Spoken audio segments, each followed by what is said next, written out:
महाराष्ट्र राज्य परिवहन महामंडळाच्या कर्मचाऱ्यांचं मार्च महिन्याचं वेतन हे कापण्यात आलंय। वेतन देण्याकरता अपुरा निधी मिळाल्यानं पगारात कपात करण्यात आल्याचं समोर येत आहे। एसटी कामगार संघटना आंदोलनाच्या तयारीत आहे। एसटी कर्मचाऱ्यांना मार्च महिन्याच्या वेतनापोटी 56% वेतन देण्याचे आदेश सर्व विभागातील कार्यालयांना देण्यात आले आहेत। 7 तारखेला मिळणारं वेतन अनेक कर्मचाऱ्यांना 9 तारखेला मिळालं। त्यानंतर कपात करण्यात आल्यानं कामगार संघटनांनी आंदोलनाचा पवित्रा घेतला आहे। या सगळ्याविषयी एसटी कामगार संघटनेच्या पदाधिकाऱ्यांशी संवाद साधलाय आपले प्रतिनिधी ज्ञानेश्वर पवार यांनी।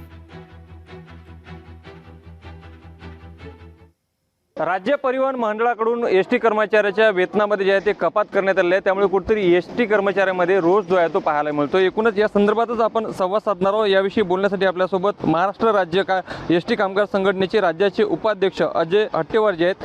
भाऊ, काय सांगाल, ज्या पद्धतीने जे आहे ते पगार जे आहे ते कपात करण्यात आलेले आहे एसटी कर्मचाऱ्यांचे, त्यामुळे कुठेतरी रोष दिसतोय कर्मचारी। सणासुदीच्या दिवसामध्ये लग्न सराई आहे, अशा वेळेस त्यांनी 56% का करावं?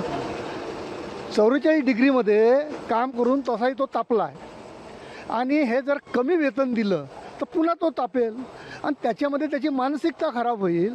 कमी पगारामुळे त्याची कौटुंबिक त्याच्यावर ताण येईल।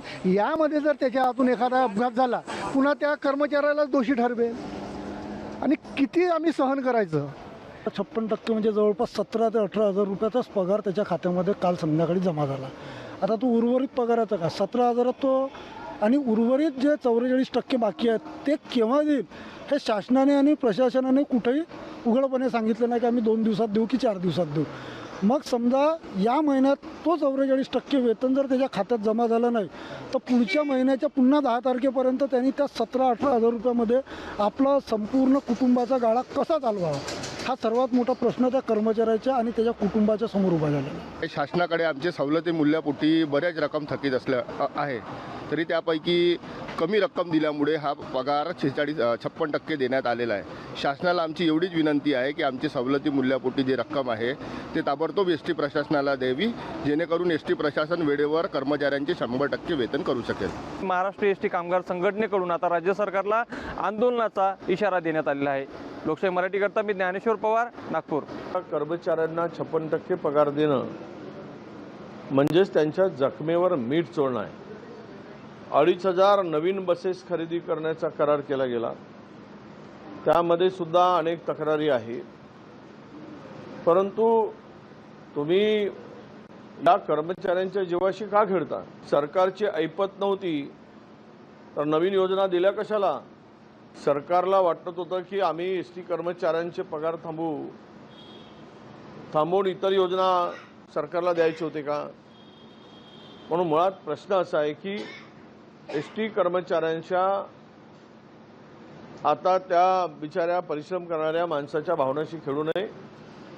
कोणाचे थांबवायचे असेल थांबवा, एसी मध्ये बसणाऱ्यांचे पगार थांबवा, पण एसटी कर्मचाऱ्यांचे पगार पूर्ण द्या। मला काय आश्चर्य वाटत नाही। माझ्या विधानसभेच्या आधीची सगळी भाषण काढून बघा, आज जे निर्णय सरकार घेतंय किंवा कपात करतंय याचा सगळा उल्लेख माझ्या सगळ्या भाषणांनी केलेला आहे। एकीकडे रेनोव्हेशन, आयपॅड, पुस्तकांमध्ये चुका, याच्यात 100 करोड रुपयाचा टोटल चुराडा होतोय आणि दुसरीकडे पीएनना पगार नाही, अंगणवाडी आशा वर्करचे प्रॉब्लेम्स आहेत, त्याच्यानंतर अनेक कामं पैसे नाही, निधी नाही म्हणून रखडली आहेत।